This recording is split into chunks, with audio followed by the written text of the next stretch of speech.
Good morning मेरे प्यारे बच्चों। आज का डिस्कशन स्टार्ट करते हैं बेंजामिन फ्रैंकलिन के बहुत ही प्यारे कोट के साथ। बेंजामिन फ्रैंकलिन कहते हैं, those who would give up essential liberty to purchase a little temporary safety deserve neither liberty nor safety. देखो कोट बहुत ही प्यारा है, मतलब इसका थोड़ा सा हम समझेंगे गहराई से।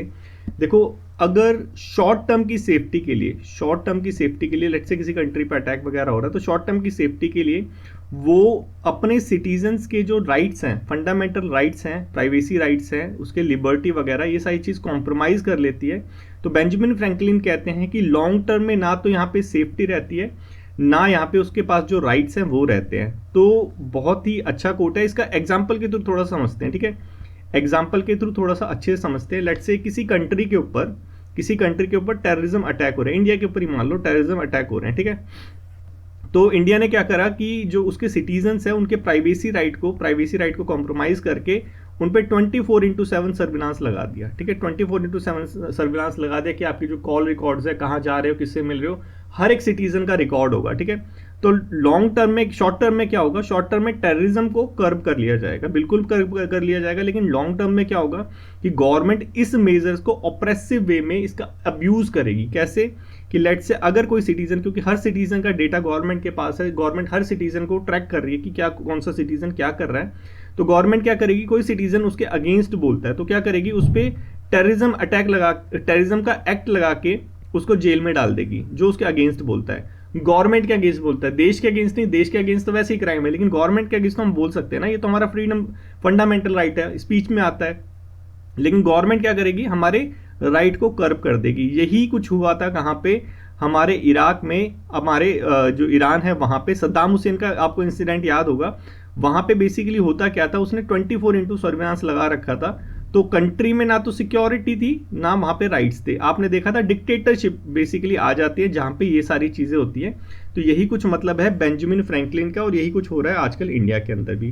कैसे सर, कैसे हो रहा है इंडिया के अंदर? देखो, हमारे यहाँ पे एआई का यूज़ करके सर्विलांस किया जाता है अनडिस्क्रिमिनेटेड, मतलब कि बिना डिस्क्रिमिनेशन किए यहाँ पे सर्विलांस किया जाता है, हर एक का डेटा रिकॉर्ड किया जाता है बिना उसके कंसेंट। तो यहाँ पे हमारी प्राइवेसी कहीं ना कहीं कॉम्प्रोमाइज होती है।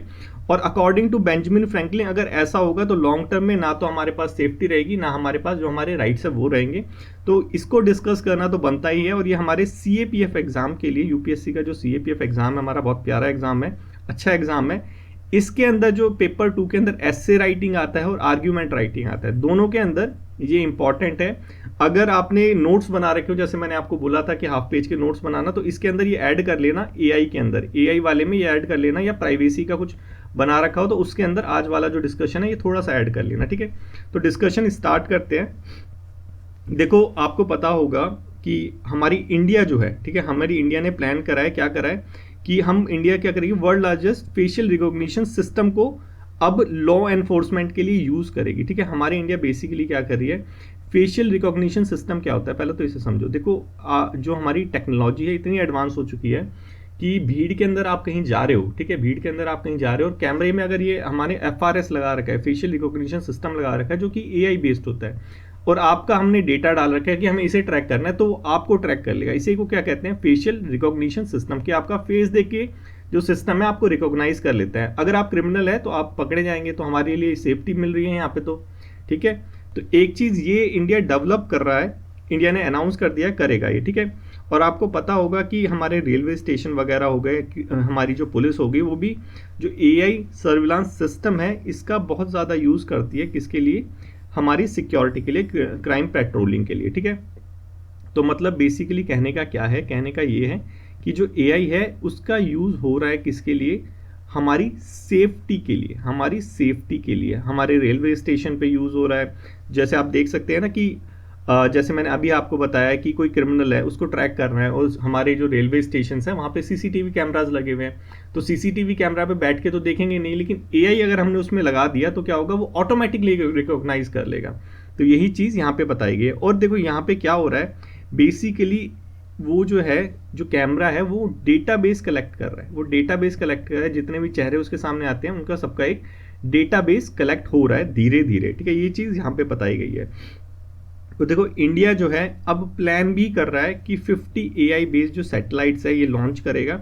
अब मतलब कि क्या होगा कि वास्ट स्केल पे मॉनिटरिंग होगी, वास्ट स्केल पे मॉनिटरिंग होगी। जैसे कैमरा है, कैमरा तो सिर्फ एक रेलवे स्टेशन तक कर रहा है, ठीक है, लेकिन अगर ये सैटेलाइट्स आ जाएगी तो हम बहुत बड़े एरिया को मॉनिटर कर सकते हैं क्रिमिनल एक्टिविटी या नेशनल सिक्योरिटी के पर्पज से। मतलब क्या है कि एआई का यूज़ यहाँ पे बताया गया है कि सेफ्टी के लिए बहुत ही ज़बरदस्त तरीके से हो रहा है। हमारी क्रिमिनल पेट्रोलिंग हो रही है, हम सैटेलाइट वगैरह लॉन्च करने वाले हैं, रेलवे स्टेशन पे कर लिया, दिल्ली पुलिस वगैरह यहाँ क्राइम पेट्रोलिंग के लिए जो है एआई बेस्ड जो सर्विलांस सिस्टम है वो यूज़ करती है। तो देखो बहुत अच्छी बात है ये, तो हमें तो सेफ्टी मिल रही है, हमें तो सेफ्टी मिल रही है ना। लेकिन बेंजामिन फ्रैंकलिन को भूलना मत, ठीक है, एडिटोरियल के डिस्कशन में और उससे इसके बाद भी बेंजामिन फ्रैंकलिन को भूलना मत, क्योंकि उसने बहुत अच्छी चीज़ बोली है। देखो सेफ्टी मिल रही है, बिल्कुल सेफ्टी हमें मिल रही है, मैं इसे मना नहीं करूंगा, लेकिन यहाँ पे हो क्या रहा है, देखो अभी डेटा ब्रीच हुआ है कहाँ पे कि तेलंगाना पुलिस ने क्या करा है, डेटा ब्रीच करा है किस चीज़ का। देखो गवर्नमेंट की वेलफेयर स्कीम होती है। देखो एक चीज़ और समझो कि जो 21st सेंचुरी है उसको कहते हैं कि यहाँ पे जो फ्यूल है वो कौन सा फ्यूल है, फ्यूल सबसे महंगी चीज़ है ना। फ्यूल क्या है, यहाँ पे डेटा है। 21st सेंचुरी का डेटा जो है वो फ्यूल के इक्विवेलेंट काउंट किया गया है, मतलब डेटा की वैल्यू अनंत है, इसका मतलब ये है। तो देखो हर एक चीज़ में डेटा कलेक्ट होता है, आप आधार बनाने जाते हो आपका डेटा कलेक्ट हो रहा है, आप कुछ गवर्नमेंट की वेलफेयर स्कीम करते हो उसमें डेटा कलेक्ट हो रहा है, आप गूगल मैप यूज़ करते हो उसमें डेटा कलेक्ट हो रहा है। मैंने इसका एग्जाम्पल भी दिया था जब मैं हरियाणा में गया था। तो ये क्या चीज़ है, आपका एक डेटा बेस कलेक्ट हो रहा है, ठीक है। अब इस डेटा बेस का यूज़ कैसे होगा वो चीज़ डिसाइड करेगी कि हमारा वेलफेयर होगा या नुकसान होगा, ठीक है। अब देखो जो हमारी गवर्नमेंट वेलफेयर स्कीम है, एक समग्र विदिका, ठीक है, समग्र विदिका तेलंगाना की वेलफेयर स्कीम है। इस वेलफेयर स्कीम का जो डेटा है, क्योंकि बहुत ही सेंसिटिव डेटा होता है, सारी चीज़ें आपकी रहती है, तो इस वेलफेयर स्कीम का डेटा तेलंगाना पुलिस ने यूज़ करा विदाउट एनी पर्टिकुलर परमिशन, ठीक है, किसके लिए, एक सिटीजन को ट्रैक करने के लिए। देखो ये चीज़ बता रही है क्या कि डेटा का कैसे मिसयूज हो सकता है, ठीक है। यहाँ पे दिख रहा है कि तेलंगाना पुलिस ने इसका अच्छे के लिए यूज़ करा है, ठीक है, लेकिन करा बिना कंसेंट के, बिना कंसेंट के यूज़ करा, बिना परमिशन के यूज़ करा, और सेंसिटिव डेटा था। लेट से अगर गवर्नमेंट इसी का मिसयूज करना चाहे तो क्या होगा, समझ रहे हो क्या मैं डिस्कस करना चाह रहा हूँ, कि इसका अपोजिट भी उतना ही ट्रू है, क्योंकि बेंजामिन फ्रैंकलिन ने जो बोला है वो एकदम 100% ट्रू है, ठीक है, और वो यहाँ पे दिख भी रहा है। देखो तेलंगाना पुलिस ने विदाउट कंसेंट किसी और चीज का डेटा यूज करा, किसके लिए, अपनी उस चीज के लिए, अपने एक पर्टिकुलर केस को सॉल्व करने के लिए। तो यहाँ पे ये बता रहा है कि ये डेटा जो है इसका पोटेंशियल कितना ज्यादा है। ये चीज समझ आई आपको। चलो फिर नेक्स्ट चलते हैं, एआई वगैरह ये सारी चीज समझ आ गई। अब देखो लीगल और कॉन्स्टिट्यूशन कंसर्न क्या है हमारा यहाँ पे जो इंसिडेंट हो रहा है, ये एग्जाम्पल वगैरह थोड़ा कोट कर लेना, ठीक है, इसको थोड़ा सा याद रख लेना। देखो जब आप ऐसे राइटिंग लिखते हो ना, ऐसे राइटिंग लिखते हो, उसमें डिस्कशन के साथ, डिस्कशन तो करना ही करना है, उसके साथ फैक्ट भी देना है, ठीक है। तो यहाँ पे मिक्सचर देना है आपको, डिस्कशन प्लस फैक्ट। ऐसा नहीं फैक्ट ही फैक्ट दिए जा रहे हो, डिस्कस करे जा रहे हो, डिस्कस करो उसके साथ एग्जाम्पल कोट करो। देखो नंबर कितने ज़्यादा मिलेंगे आपको, ठीक है। यूपीएससी के एग्जाम में तो यही चीज़ मेन होती है, क्या कि डिस्कस करो, उसका एक रिलीवेंट एग्जाम्पल दो। देखो यहाँ पे दे रहा है रिलीवेंट एग्जाम्पल, तो इसको नोट कर लो, इसको नोट कर लो, ठीक है। अब देखो हमने समझ लिया कि क्या चीज़ हो रही है हमारे डेटा के साथ, पुलिस कैसे इसका यूज़ कर रही है और मिसयूज़ करेगी, वो भी ज़्यादा टाइम दूर नहीं है, ठीक है। तो यहाँ पे कंसर्न क्या है, कंसर्न है हमारा प्राइवेसी का, ठीक है। जितने भी सर्विलांस सिस्टम है, ठीक है, वो अनडिस्क्रिमिनेटली डेटा कलेक्ट कर रहे हैं एवरीवन का, जो भी पब्लिक स्पेस पे आ रहा है। जैसे रेलवे का जो हमारा फेशियल रिकॉग्निशन सिस्टम था रेलवे का, वो डेटा कलेक्ट कर रहा है अनडिस्क्रिमिनेटली, मतलब कि भेदभाव नहीं कर रहा कि कौन क्रिमिनल है कौन नहीं है, सबका डेटा वो कलेक्ट करे जा रहा है, ठीक है। इससे ही क्या कहते हैं, इसे ही कहते हैं ड्रैगनेट सर्विलांस की मास स्केल पे सर्विलांस यहाँ पे हो रही है, ठीक है, आप पे नजर रखी जा रही है, ये बेसिकली मतलब है, ठीक है। अब देखो सुप्रीम कोर्ट की एक रूलिंग भी आई थी। अब एक देखो प्राइवेसी कंसर्न आता है यहाँ पे, क्यों आप बोलोगे कि सर प्रॉब्लम क्या है, देखो प्रॉब्लम जब आएगी तब आएगी। यहाँ पे आपको पता होना चाहिए कि आपका कोई भी डेटा, आपकी कोई भी चीज़ जो है जो आपसे रिलेटेड है, वो बिना आप विदाउट कंसेंट किसी और के पास नहीं जानी चाहिए। यही तो प्राइवेसी है, प्राइवेसी हमारा फंडामेंटल राइट है। और 2017 में पुत्ता स्वामी जजमेंट आई थी, इस जजमेंट का नाम भी याद रखना। पुत्ता स्वामी जजमेंट ने क्या बोला था, इन्होंने बोला था कि प्राइवेसी क्या है, हमारा फंडामेंटल राइट्स है अंडर आर्टिकल 21। तो मतलब प्राइवेसी को ब्रीच नहीं कर सकते तुम बिना हमारी कंसेंट के। लेकिन यहाँ पे हो रहा क्या है, ड्रैगनेट सर्विलेंस हो रहा है, मास स्केल पे सर्विलेंस किया जा रहा है, ठीक है। अब देखो यहाँ पे लेट्स से एग्जाम्पल भी दे रखा है कि जैसे कोर्ट है, कोर्ट ने गवर्नमेंट से बोला कि जो सिटीजन्स का जो डेटा है उसको कलेक्ट करना है। देखो यहाँ पे बेसिकली यही बता रखा है कि टारगेटेड जो स्पेसिफिक सर्विलांस होना चाहिए वो होना चाहिए, ना कि ये जो मास स्केल पे हो रहा है। ठीक है, टारगेटेड मतलब किसी पर्टिकुलर पर्सन को आप टारगेट करते हो, उस लेट से किसी के अगेंस्ट केस चल रहा है, कोई फरार है, ठीक है, तो उसके अगेंस्ट तुम सर्विलांस करते हो, दैट इज वैलिड, कि उसको वो वैलिड है, वो एक्सेप्टेबल है। लेकिन मास स्केल पे यहाँ पे वैलिड नहीं है।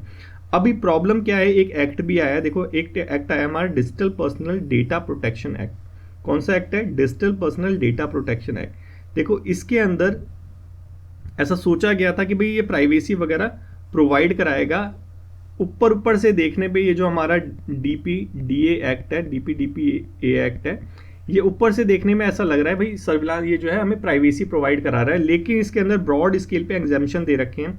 जैसे इसी का सेक्शन है 7G, उसके अंदर बता रखा है कि गवर्नमेंट को इसने एग्जेम्प्ट कर रखा है कि गवर्नमेंट जो है डेटा कलेक्ट कर सकती है विदाउट एनी कंसेंट। कब? जब हेल्थ एपिडेमिक आ रखे हो, जैसे कोरोना वगैरह आया था, उसमें डेटा मास स्केल पे सर्विलांस कर सकती है बिना किसी कंसेंट के। और सेक्शन 7(1) भी दे रखा है, इसमें भी ये बताया कि जो गवर्नमेंट एम्प्लॉयज़ है, गवर्नमेंट के जो एम्प्लॉयज़ है, उनका भी जो डेटा है उनकी कंसेंट के बिना अडॉप्ट कर सकती है। देखो ये तो वही बात हो गई, क्योंकि प्राइवेसी क्या है? प्राइवेसी हमारा फंडामेंटल राइट्स है। अब गवर्नमेंट बोलती है क्या कि कुछ हो जाता है तो आपके फंडामेंटल राइट्स को हम कॉम्प्रोमाइज कर देंगे। आप गवर्नमेंट के एम्प्लॉय हो तो इसलिए आपको फंडामेंटल राइट्स नहीं मिलेंगे, ये चीज़ वैलिड नहीं है। ठीक है, प्राइवेसी को फंडामेंटल राइट के रूप में देखो कि आपको बोलने का अधिकार ही नहीं है क्योंकि आप गवर्नमेंट के एम्प्लॉय हो। ठीक है, आप अपनी आवाज़ ही नहीं उठा सकते क्योंकि आप गवर्नमेंट एम्प्लॉय हो। आपको राइट टू इक्वालिटी नहीं है क्योंकि आप गवर्नमेंट एम्प्लॉय हो। सेम वैसे ही है कि आपको राइट टू प्राइवेसी नहीं क्योंकि आप गवर्नमेंट एम्प्लॉय हो। ये देख रखा है कि आपका जो डेटा है विदाउट आपके कंसेंट रिकॉर्ड किया जाएगा। मतलब क्या है कि आप पे राइट टू प्राइवेसी है ही नहीं। इस एक्ट के अंदर गवर्नमेंट को एग्जेम्प्ट कर दिया। तो ये एक बहुत बड़ी प्रॉब्लम है बेंजामिन फ्रैंकलिन के अकॉर्डिंग, और बिल्कुल डेफिनेटली है, ये एडिटोरियल में भी इसी चीज़ को बताया गया है। और देखो अगर इंटरनेशनल लेवल पे कंपैरिजन भी किया गया है कि देखो हमारे यहाँ पे क्या है, कोई क्लियर रूल ही नहीं है इंडिया के अंदर। एआई टेक्नोलॉजी को मॉनिटर करने के लिए कोई स्पेसिफिक लॉ या रेगुलेशन नहीं है, और ये भी नहीं है कि भाई ये जो डेटा हम जैसे रेलवे पे जो डेटा हमारा रिकॉर्ड हो रहा है, एआई जो फेशियल रिकॉग्निशन सिस्टम है, ये जो डेटा रिकॉर्ड कर रहा है, ये डेटा कैसे यूज़ होगा, कहाँ यूज़ होगा, किस तरीके से यूज़ होगा, इसका भी कोई क्लियर पब्लिक में इंफॉर्मेशन नहीं है। तो हमारे यहाँ पे क्या है, बेसिकली रूल्स नहीं है और ट्रांसपेरेंसी नहीं है। ठीक है, देखो अगर किसी चीज़ में ट्रांसपेरेंसी नहीं होगी तो वहाँ पे बहुत ज़्यादा, मतलब 100% मैं बोलूँगा कि यहाँ पे चांसेस है कि इसका क्या होगा, इसका मिसयूज़ होगा। इन्हीं चीज़ों को आपके अगेंस्ट यूज़ किया जाएगा। जो आपका डेटा कलेक्ट हो रहा है उसको आपके अगेंस्ट यूज़ किया जाएगा जब आप अपनी आवाज़ उठाओगे, अगर आपके खिलाफ कुछ गलत होगा। ठीक है, आपके खिलाफ कुछ गलत होगा, लेट्स से आपका जो डेटा है वो इकट्ठा किया जा रहा है। ठीक है, अब यहाँ पे पता लगा रखा है कि आपने क्या कर रखा है, आप XYZ एग्जाम्स में बैठते हैं। ठीक है, अब किसी पर्टिकुलर एग्जाम में घोटाला हुआ, उसमें आपका नंबर नहीं आया और आप बहुत अच्छा पेपर दे के आए थे। बहुत बच्चों के साथ ऐसा होता है। ठीक है, अभी एक एग्जाम हुआ था रिसेंटली, उसमें बहुत ज़्यादा कोर्ट केस हुए थे। तो लेट से यहाँ पे पता चल गया कि आप एग्जाम फाइट करते हैं तो आपके लिए क्या है कि आपका जो रिकॉर्ड है ये बहुत ज़्यादा इंपॉर्टेंट करता है। ठीक है, अब आप कुछ पर्टिकुलर घोटाला और आप इसके अगेंस्ट में आवाज़ उठाते हैं। ठीक है, तो आपको थ्रेट के मैसेज आने लग जाते हैं कि आपके खिलाफ कोर्ट केस कर देंगे, आपको अरेस्ट कर लेंगे, आपका पूरा जो फ्यूचर है वो स्पॉइल हो जाएगा।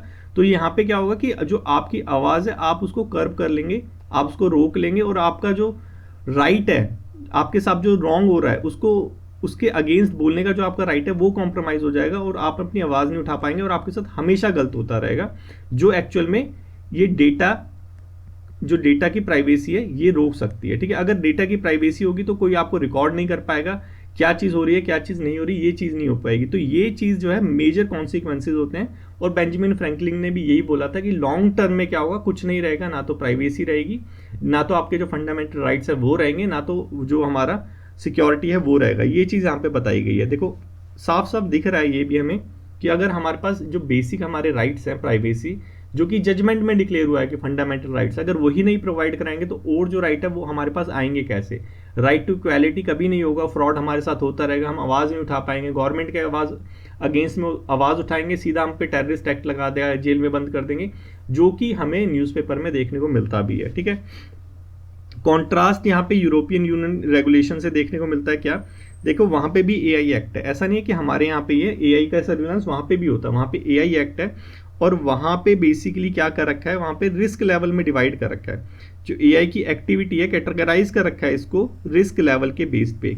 ठीक है, और यहाँ वहाँ पे क्लियरली देखो जो रियल टाइम फेस रिकॉग्निशन है, रियल टाइम फेस रिकॉग्निशन मतलब जो रेलवे स्टेशन पे होता है, ठीक है, ये बैन है वहाँ पे, उन कंट्रियों में बैन है एक्सेप्ट रेयर केसेस में। मतलब क्या? स्पेसिफिकली टारगेट करके, मतलब किसी स्पेसिफिक टारगेट के लिए ये चीज़ कर सकते हैं, लेकिन वैसे ये बैन है फेशियल रिकॉग्निशन सिस्टम जो हमारा रेलवे स्टेशन पे होता है, रियल टाइम फेशियल रिकॉग्निशन, ये वहाँ पे बैन है। ठीक है, और हमारे इंडिया के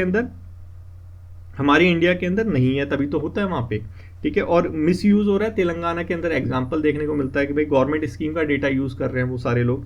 तो यहाँ पे हमारे यहाँ पे एक एक्ट भी है, आने वाला है, पेंडिंग है, डिजिटल इंडिया एक्ट। क्या है क्या नहीं है कुछ नहीं पता, इसका ड्राफ्ट ही अभी तक पब्लिश नहीं हुआ। तो देखो ट्रांसपेरेंसी का मेन इशू है हमारे यहाँ पे, ट्रांसपेरेंसी का मेन इशू है कि भाई हमारा जो डेटा कलेक्ट हो रहा है वो उसका क्या यूज़ होगा क्या नहीं होगा, ये मेन इशू है यहाँ पे। और प्राइवेसी हमारी हर बार कॉम्प्रोमाइज़ होती है, गवर्नमेंट को ब्रॉड लेवल पे एग्जाम्पशन दिया जाता है, ये सारे इशू है जो हमने डिस्कस करे। अब रिकमेंडेशन क्या दी जाती है? देखो आपको इशू समझ आना चाहिए, बेसिकली इशू क्या है। जब आप इशू समझ पाएंगे तो इशू को लिख पाएंगे, लिखने के बाद एग्जाम्पल कोट कर पाएंगे तेलंगाना वाला, तो इशू समझ आया। इशू बेसिकली यही है कि हमारे यहाँ पे एआई जो सर्विलांस होता है उससे रिलेटेड यहाँ पे हमारे यहाँ ट्रांसपेरेंसी नहीं है एक्ट के अंदर। ठीक है, कोई पर्टिकुलर रेगुलेशन नहीं है इसको कंट्रोल करने के लिए, और एक्ट है तो एक्ट में ब्रॉड लेवल पे गवर्नमेंट को एग्जाम्प्ट कर रखा है जैसे हमने देखा था। और यहाँ पे इसके साथ साथ इसका मिसयूज बहुत ज़्यादा होता है, जिसका एग्जाम्पल है हमारा तेलंगाना। ठीक है, हमने ये चीज़ें बेसिकली इशू में डिस्कस करी, और गवर्नमेंट के प्लान्स क्या क्या है एआई से रिलेटेड वो सारी चीज़ें हमने डिस्कस करी। ठीक है, तो ये सारे इशू हैं, तो हमारे रिकमेंडेशन भी होने चाहिए। देखो हमारी जो हमारी एडिटोरियल है, जो हमारे राइटर है वो क्या रिकमेंड करते हैं? वो रिकमेंड करते हैं ट्रांसपेरेंसी। देखो ट्रांसपेरेंसी का इशू था क्योंकि हमें पता ही नहीं हमारा डेटा कब यूज़ होगा, कहाँ यूज़ होगा। तो यहाँ पे बताया गया कि ट्रांसपेरेंसी होनी चाहिए, कि जो अथॉरिटी है उनको एटलीस्ट बताना चाहिए कि भाई कैसे तुम्हारा डेटा कलेक्ट होगा, क्यों कलेक्ट हो रहा है, कैसे कलेक्ट होगा, कहाँ यूज़ होगा, कैसे नहीं होगा, वो सारी चीज़।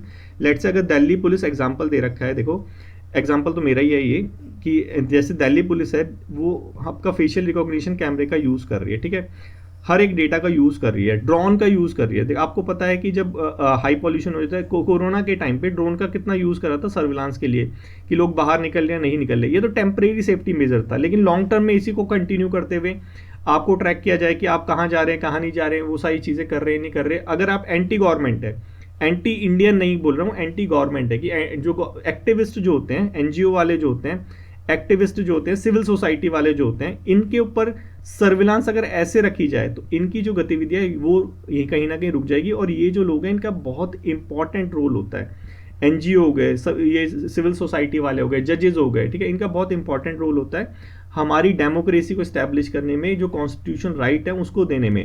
ठीक है, गवर्नमेंट कर्ब कर देगी कब की, अगर ये ना होते। अगर लेट से सोचो कि अगर यही सारी चीज़ जो सर्विलांस है इन लोगों पे ऊपर यूज़ किए जाए, ठीक है, वो जो था अगर पेगासस आया था वो क्या चीज़ था, सेम चीज़ थी, सर्विलांस ही तो कर रहे थे।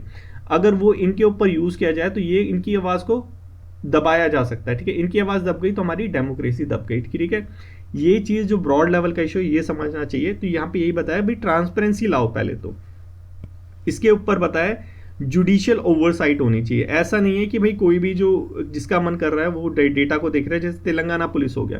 तो यहाँ पे बताया गया कि पर्टिकुलर परमिशन होनी चाहिए, बिना कंसेंट के तो ये बिल्कुल चीज़ होनी ही नहीं चाहिए, और इसमें प्रॉपर परमिशन लेनी चाहिए अगर तुम किसी डेटा को भी यूज़ कर सकते हो। एग्जाम्पल भी यहाँ पे दे रखा है, जैसे तेलंगाना वाला वो केस हुआ था, वहाँ पे उनको जुडिशरी से पूछना चाहिए था, जुडिशरी ओवरसाइट होनी चाहिए ना। यही तो चेक एंड बैलेंस होता है हमारे कॉन्स्टिट्यूशन में जो प्रोवाइड करा रखा है, कि जो एग्जीक्यूटिव है, पुलिस क्या है, एग्जीक्यूटिव है, एग्जीक्यूटिव के ऊपर चेक एंड बैलेंस कौन लगाएगा, जुडिशरी लगाएगी या पार्लियामेंट लगाएगी, जो हमारे लेजिस्लेटर्स हैं। तो इन दोनों से पर्टिकुलरली परमिशन लेनी चाहिए before using this surveillance data. ठीक है, तो ये तुम्हें थोड़ा सा पता होना चाहिए, और ये भी यहाँ पे बता रखा है क्योंकि ये हमारे कॉन्स्टिट्यूशन की बेसिक एसेंस है। चेक एंड बैलेंस जो है हमारे कॉन्स्टिट्यूशन का बेसिक एसेंस है। बिना चेक एंड बैलेंस के हमारा कॉन्स्टिट्यूशन टिकेगा नहीं ज़्यादा दिन, ये भी समझनी चाहिए आपको, ठीक है। उसके बाद क्या बताया कि रिस्क बेस्ड रेगुलेशन होने चाहिए, जैसे यूरोपियन यूनियन पे है वैसे सेम यहाँ पे भी कैटेगराइज करना चाहिए कि भाई किस टाइम पे रियल जो बायोमेट्रिक है जो डेटा है वो हम यूज़ कर सकते हैं, किस टाइम पे नहीं कर सकते। जो लो रिस्क एरिया है वहाँ पे तुम डाटा यूज़ करो, जैसे तुम चैट बॉक्स वगैरह यूज़ करते हो उसका जो डेटा है वो यूज़ करो, बाकी टाइम पे मत यूज़ करो। ये सारी चीज़ें यहाँ पे बताई गई है कि रिस्क बेस्ड रेगुलेशन होने चाहिए। और क्या बताया गया है और बताया गया बेसिकली कि हमें एक सेफगार्ड मैकेनिज्म डेवलप करने की ज़रूरत है ताकि ये जो सारी चीज़ें हो रही है ये ना हो, जैसे डेटा एनक्रिप्शन। यहाँ पे बहुत अच्छा एग्जांपल है व्हाट्सएप का। देखो व्हाट्सएप का डेटा कहीं लीक नहीं होता, ठीक है। तुम क्या बात कर रहे हो, किससे कर रहे हो, सिर्फ दो जनों को पता होता है, एक जिससे कर रहे हो और एक जिससे हो रहा है, ठीक है। और किसी को नहीं पता होता, क्यों? क्योंकि डेटा एनक्रिप्टेड होता है, बीच में कहीं भी डेटा लीक नहीं होता। तो यहाँ पे उस टाइप की टेक्नोलॉजी हमें प्रोवाइड करानी चाहिए। और बेसिकली यहाँ पे बताया गया है क्या कि ट्रांसपेरेंसी मेन है, ट्रांसपेरेंसी प्लस एक स्पेसिफिक और एक strong regulation plus check and balance. अगर ये सारी चीज़ें हम प्रोवाइड कराएंगे तो जो हमारी एआई का यूज़ कर रहे हैं वो बून बनेगा, वो बेन नहीं बनेगा, वो क्या बनेगा, बून बनेगा। तो ये जो कोड, ये जो चीज़ें हैं ये आप वहाँ पे भी यूज़ कर सकते हैं, ठीक है। तो आपको आई होप समझ आ गया होगा कि प्राइवेसी का जो कंसर्न है कितना ब्रॉड है, क्योंकि प्राइवेसी एक स्मॉल मैटर नहीं है, एक छोटा मैटर नहीं है, बहुत अच्छा मैटर है, ठीक है। और क्वेश्चन आने के चांसेस 100% है वहाँ से। तो आपको क्या करना है बेसिकली, ये जो आज का टॉपिक है इसको अटेंड करके देखना है, एटलीस्ट माइंड में मैपिंग करनी है, रिकॉलिंग करनी है जो अभी तक आपने सीखा है। तो चलो अब नेक्स्ट आर्टिकल की तरफ मूव ऑन करते हैं, क्योंकि टाइम थोड़ा सा ज़्यादा ले लिया मैंने इसमें। माइनॉरिटी राइट्स, ठीक है, समझ आ गया होगा, टाइम ले लिया भले ही, लेकिन समझ आ गया ना। बस समझ आना चाहिए आपको कि प्राइवेसी जो है छोटा मोटा कंसर्न नहीं है, बहुत ब्रॉड लेवल का कंसर्न है और सीएपीएफ के लिए इंपॉर्टेंट है। माइनॉरिटी राइट्स, ठीक है, हमारे द हिंदू के अंदर आया था माइनॉरिटी राइट्स। आज देखो क्या है, आज है माइनॉरिटी राइट डे, 18 दिसंबर है ना आज है हमारा माइनॉरिटी राइट्स डे। और ये जो यूएन है इसने अडॉप्ट करा था बेसिकली इस राइट्स को, तभी इसको बनाया जाता है, ठीक है। तो हमारे कॉन्स्टिट्यूशन के अंदर, क्योंकि ऐसे क्वेश्चन आने के चांसेस बहुत ज़्यादा है कि हमारे कॉन्स्टिट्यूशन के अंदर कौन कौन से पर्टिकुलर आर्टिकल्स हैं जो माइनॉरिटी को राइट्स प्रोवाइड कराते हैं, ठीक है, वो आपको पता होने चाहिए। फंडामेंटल राइट्स हो गए, चाहे फंडामेंटल नॉन फंडामेंटल राइट्स है, वो सारी चीज़ हमें पता होनी चाहिए, ठीक है।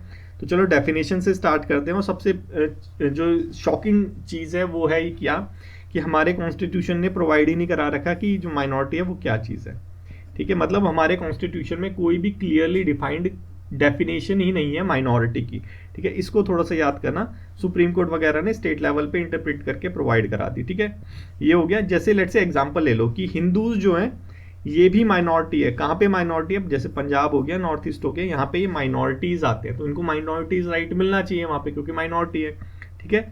तो हमारे कॉन्स्टिट्यूशन में पहला पॉइंट कि कोई भी क्लियरली डिफाइंड जो है डेफिनेशन ही नहीं है माइनॉरिटी की, ठीक है। तो अब माइनॉरिटी के लिए कौन कौन से राइट्स हैं हमारे कॉन्स्टिट्यूशन में, ये थोड़ा सा हम पता कर लेते हैं। आर्टिकल 25 से 30, आर्टिकल 25 से 30 जो है माइनॉरिटी के लिए राइट्स प्रोवाइड कराते हैं। ये कौन से राइट है? हमारे फंडामेंटल राइट्स है, ये हमारे फंडामेंटल राइट्स है, ठीक है।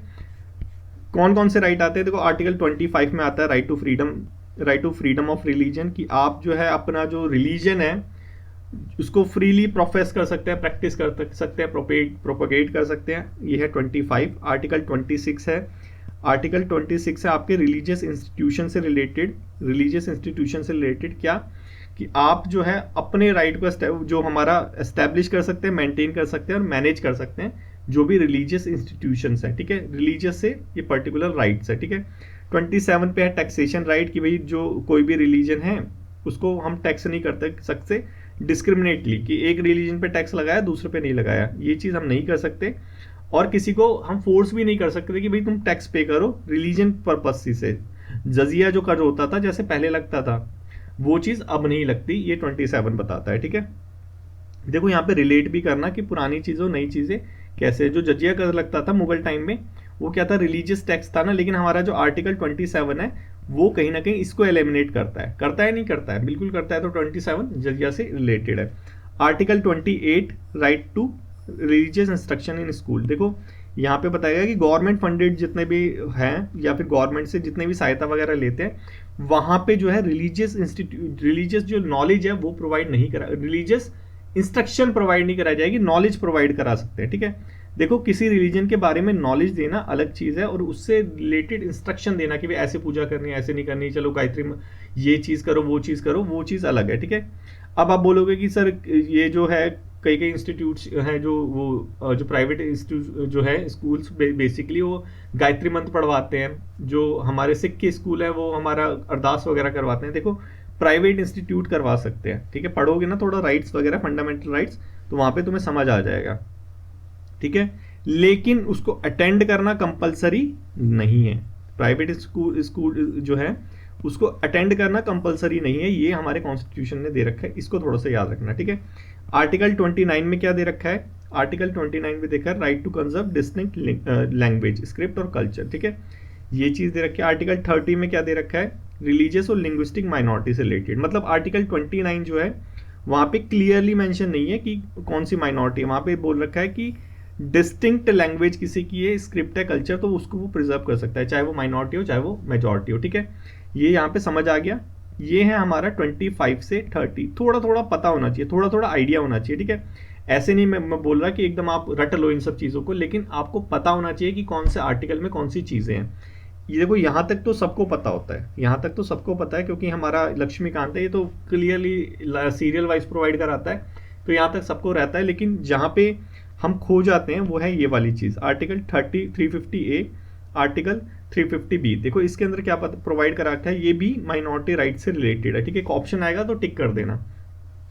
क्या चीज़ है यहाँ पे बता रखा है कि जो भी हमारी एजुकेशन है प्राइमरी लेवल पे बेसिकली वो मदर टंग में प्रोवाइड कराई जाएगी। मदर टंग मतलब जो हमारी देसी लैंग्वेज है उसमें प्रोवाइड कराई जाएगी। कन्नड़ बोलते तो कन्नड़ में प्रोवाइड कराई जाएगी, और कुछ और लैंग्वेज बोलते तो उसमें प्रोवाइड कराई जाएगी। Article 350A।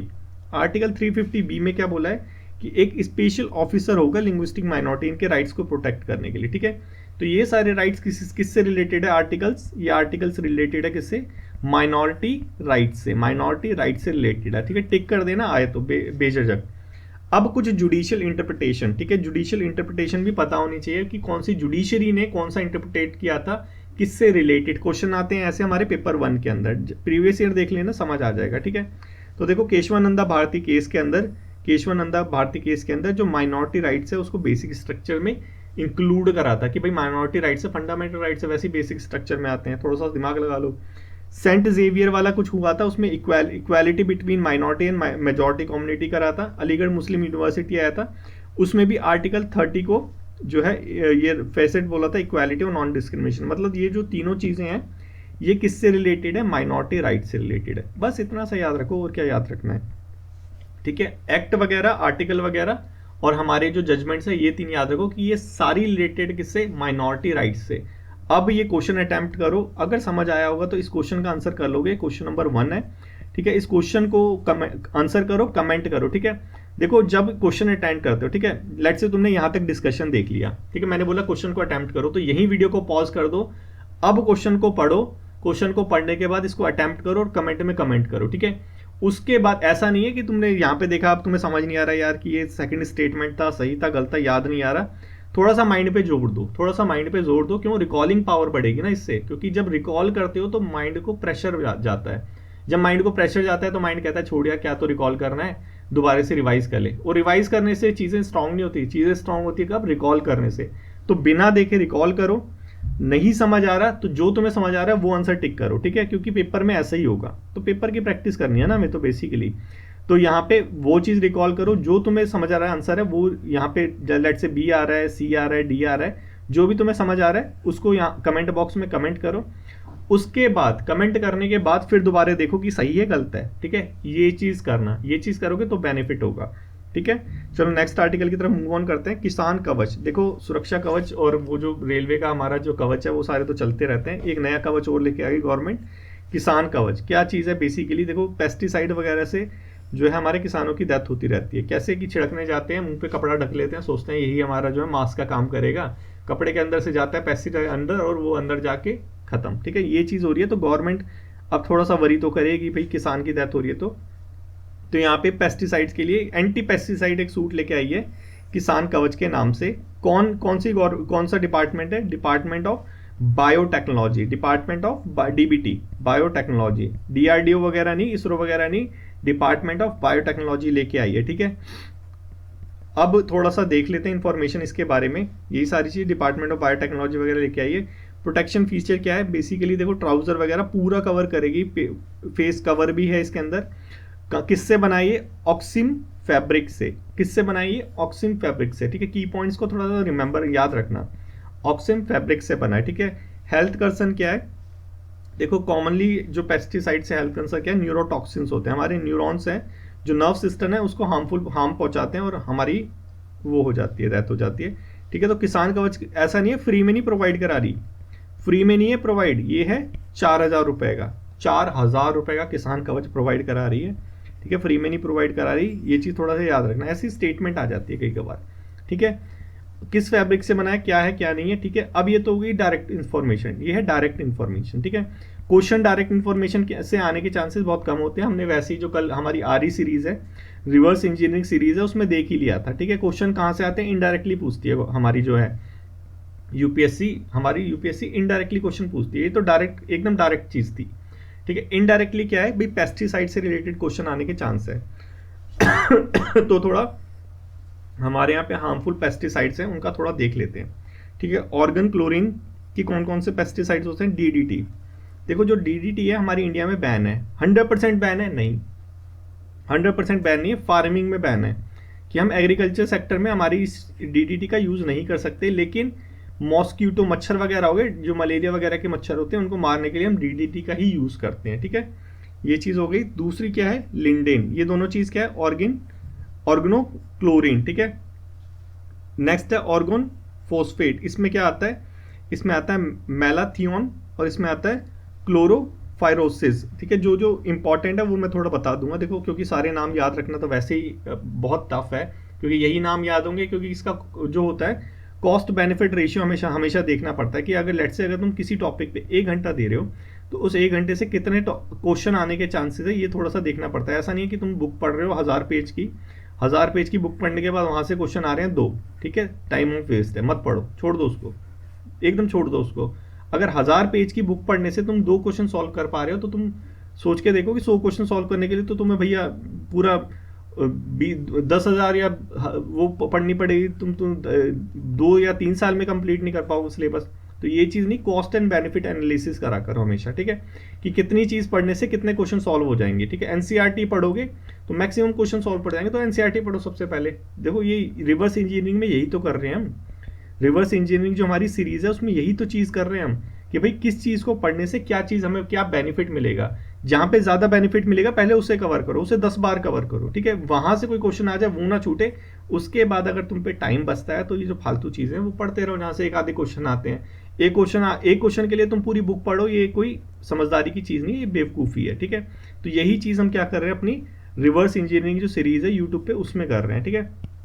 तो चलो यहाँ पे जो इंपॉर्टेंट चीज है वो मैं तुम्हें अलग से बता दूंगा, बाकी जो चीजें थोड़ा सा माइंड में रखना, टाइम इसमें यहाँ पे ज्यादा वेस्ट मत करना, ठीक है। जो ये हमारा क्लोरोफायरोसिस है ये हार्मफुल है किसके लिए, चिल्ड्रंस के लिए, ये अलग से दे रहा है, ये न्यूरोटॉक्सिन है, ठीक है, एक न्यूरोटॉक्सिन है, किसके लिए, चिल्ड्रंस के लिए हार्मफुल है। बाकी ये सारी चीजें इनका नाम थोड़ा सा देख लेना। बाकी है हमारा ये वाला इमिडाक्लोप्राइड, ये किसके लिए क्या ये हम यूज करते हैं पेस्टिसाइड वगैरह के लिए, यहाँ पे हार्मफुल है किसके लिए, बी पॉपुलेशन के, जो मधुमक्खियां वगैरह होती है, जो मक्खियां वगैरह होती है, मधुमक्खियां बेसिकली, बी तो मधुमक्खी को कहते हैं, उनकी पॉपुलेशन के लिए हार्मफुल है ये वाला पेस्टिसाइड, ठीक है। इसके बाद ये वाला देखो, मिथाइल ब्रोमाइड हार्मफुल है किसके लिए, हमारी ओजोन लेयर के लिए, ठीक है। तो इन चीजों को तो कभी मत भूलना, ठीक है। ये जो यहाँ पे पिंक ये वाले हैं इनको थोड़ा अच्छे से याद रख लेना, बाकी थोड़ी चीज़ है वो दिमाग में रख लेना कि हाँ ये सारी चीज़ पेस्टिसाइड्स में आती है, और वही चीज़ है कि पेस्टिसाइड्स का तो इफेक्ट हमारे न्यूरॉन सिस्टम पे ही बेसिकली पड़ता है, और उल्टी वगैरह आना, ये सारे सिम्टम्स रहते हैं। तो ये तो बहुत कॉमन फीचर है, इनको याद करने की जरूरत भी नहीं है, जो मेन चीज़ है उसको याद करना।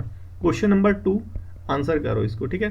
क्वेश्चन नंबर 2 आंसर करो, कुछ नहीं देखना ऊपर से, अभी इसको आंसर करो, ठीक है। ऊपर वाले को भूल जाओ और यहाँ पे देख के फिर रिकॉल करो कि भाई तुम्हें याद आ रहा है या नहीं आ रहा। नेक्स्ट आर्टिकल की तरफ मूव ऑन करते हैं, राधा कृष्णन कमेटी। देखो डायरेक्टली तुम्हारे यहाँ अंदर जो हमारा यूपीएससी सीएपीएफ का एग्जाम है, सीएपीएफ का 34 मिनट हो गए, ज़्यादा चल गया आज तो। सीएपीएफ का जो एग्जाम है इसके अंदर डायरेक्टली क्वेश्चन पूछते हैं कि ये कमेटी किससे रिलेटेड है, इस कमेटी ने क्या रिकमेंडेशन दी, ऐसे क्वेश्चन पूछता रहता है, ठीक है। तो अभी राधाकृष्णन कमेटी आई है, इसकी रिकमेंडेशन आई है।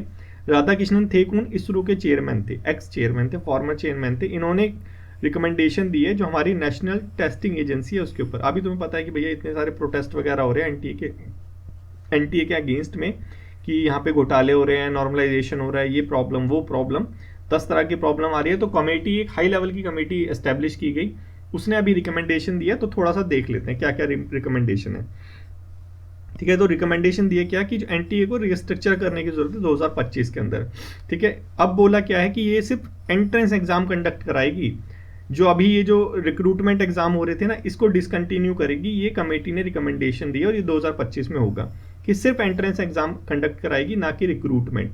एनटीए हमारी टेस्टिंग एजेंसी है जो कंडक्ट कराती है, ये सिर्फ अब क्या करेगी, ये अब एंट्रेंस एग्जाम कंडक्ट कराएगी। और ये हमारा CUET UG वाला होता है और एक साल में एक बार होगा, ठीक है। ये कुछ हमारी प्लानिंग है रिस्ट्रक्चरिंग की, ऐसे रिस्ट्रक्चर होगी।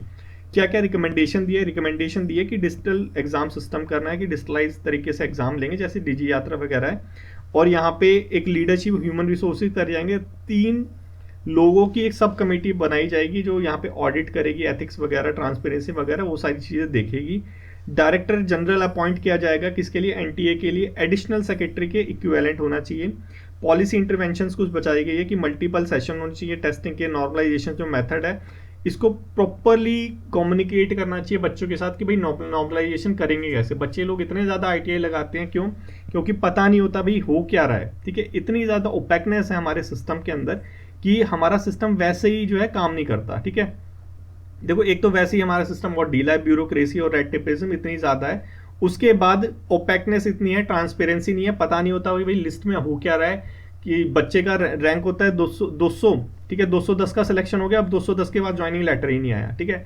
तो ये सारी प्रॉब्लम आती है और पता नहीं चलता कि हो क्यों रहा है। तो वो RTI पे RTI लगाता रहता है। जब RTI पे RTI लगाता है तो यहाँ पे वैसे ही स्टाफ कम है, तो स्टाफ कम की वजह से क्या होता है कि ये RTI का जवाब देने में लग जाता है और जो काम होता है वो रूठप हो जाता है। तो ये सारी चीज़ों को सॉल्व करने के लिए भाई सिंपल चीज़ ट्रांसपेरेंसी लेके आ जाओ, ट्रांसपेरेंट तरीके से बता दो भाई क्यों आया है उसका सिलेक्शन, कि वो OBC कैटेगरी से था या फिर वो फिजिकली हैंडीकैप की कैटेगरी से था। ये सारी चीज़ें बताने के लिए यहाँ पे बताया गया, ठीक है। नॉर्मलाइजेशन में बेसिकली ये बोला गया है। और यहाँ पे मल्टीपल स्टेज टेस्टिंग होगी, ये सारी चीज़ें पॉलिसी लेवल पे इंटरवेंशन बताई गई, ठीक है।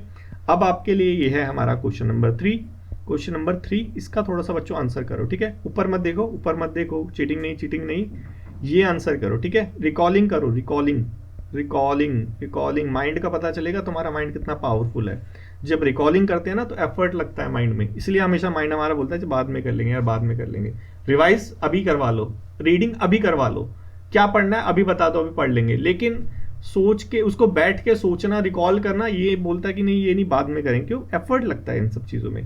देखो जिसमें एफर्ट लगेगा वहीं पे कुछ ना कुछ डेवलप होगा, जहाँ पे तुम्हारी ताकत लगेगी ना वहीं कुछ ना कुछ डेवलप होगा। तो रिकॉल करो, ठीक है। बैठो, पढ़ा चैप्टर पढ़ने के बाद अपना बैठो, रिकॉल करो। अभी ये डेली डिस्पैच पढ़ा, डेली डिस्पैच पढ़ने के बाद बंद कर दो सारी चीज़ें, ठीक है। अभी डिस्कशन सुना, बंद कर दो, बंद करने के बाद थोड़ा सा रिकॉल करो, क्या क्या सर ने पहला क्या बताया था। हाँ पहला प्राइवेसी था, प्राइवेसी पे क्या क्या चीज़ें आई थी, हाँ ये आया था तेलंगाना में, ये आया था, वो सारी चीज़ें, ये जस्ट मैपिंग करो, थोड़ा रिकॉल कर लो, ठीक है। हर एक टॉपिक को रिकॉल करो, मेन पॉइंट को रिकॉल करो कि हाँ उसमें वो मेन पॉइंट था, वो मेन पॉइंट था, ठीक है। ऐसे जब रिकॉल करोगे ना तो वो तुम्हारी माइंड में स्टिक हो जाएगा। बुक है मेक इट स्टिक, मैं बोलता हूँ कि भाई मैं ऐसी हवा में बातें नहीं करता, मेक इट स्टिक। ये बुक 10,000 रुपये की बुक है, मैंने थोड़ा सा डाउनलोड करके PDF पढ़ी थी इसकी, ठीक है। तो इसके अंदर ये सारी चीज़ें, रिसर्च पेपर है बेसिकली, एक रिसर्च पेपर है US का, ठीक है। तो साइंटिस्ट ने रिसर्च करी थी, उसका रिसर्च पेपर लिखा है, वो है ये बुक मेक इट स्टिक। इसके अंदर फॉर्मूले लिखे हुए हैं कैसे माइंड में चीज़ें स्टिक होती है। और मैं सबसे जो मोस्ट इंपॉर्टेंट था वो क्या, रिकॉलिंग, रिकॉल करो, एफर्ट लगेगा, रिकॉल करो। लेकिन ठीक है, चलो आज का लास्ट टॉपिक देख के आज का एंड करते हैं। वनातू, ठीक है, वनातू में भूकंप आया और कुछ नहीं है। तो वनातू कहाँ पे है थोड़ा सा देख लेना भाई, ये हमारा साउथ पैसिफिक ओशियन के अंदर है। इसकी कैपिटल क्या है, पोर्ट विला है। जब कभी हम ज्योग्राफी का भी, हमारी रिवर्स इंजीनियरिंग सीरीज चल रही है ना, केमिस्ट्री हमने डिस्कस कर लिया 2024 का, ठीक है। अब इसके बाद हम डिस्कस करेंगे क्या, बायोलॉजी बायोलॉजी डिस्कस करेंगे, 2024 का डिस्कस करेंगे पहले, ठीक है। उसके बाद जब ज्योग्राफी का आएगा, ज्योग्राफी में डेफिनेटली एक अर्थक्वेक का तो आएगा ही आएगा, तो वहाँ पे अर्थक्वेक हम डिस्कस कर लेंगे, ठीक है। तो बस थोड़ा सा वनातू का नाम याद रखना, यहाँ पे थोड़ा भूकंप आया था। साउथ पैसिफिक ओशन में ऑस्ट्रेलिया के आस पास है, ठीक है। बस इतना सा याद रखो, और कुछ याद रखने की ज़रूरत नहीं है। अब अगर आज का डिस्कशन अच्छा लगा हो तो लाइक, शेयर और कमेंट करना ना भूले। वीडियो को थोड़ा ज़्यादा से ज़्यादा शेयर करो भाई, थोड़ा मेंबर कम है, थोड़े से बच्चों के सब्सक्रिप्शन थोड़े बढ़वाओ भाई, थोड़ा सा ज़्यादा से ज़्यादा शेयर करो वीडियो को, ताकि जो है यूट्यूब पे थोड़े सब्सक्राइबर तो बढ़ जाएं, ठीक है। Thank you so much for today's discussion.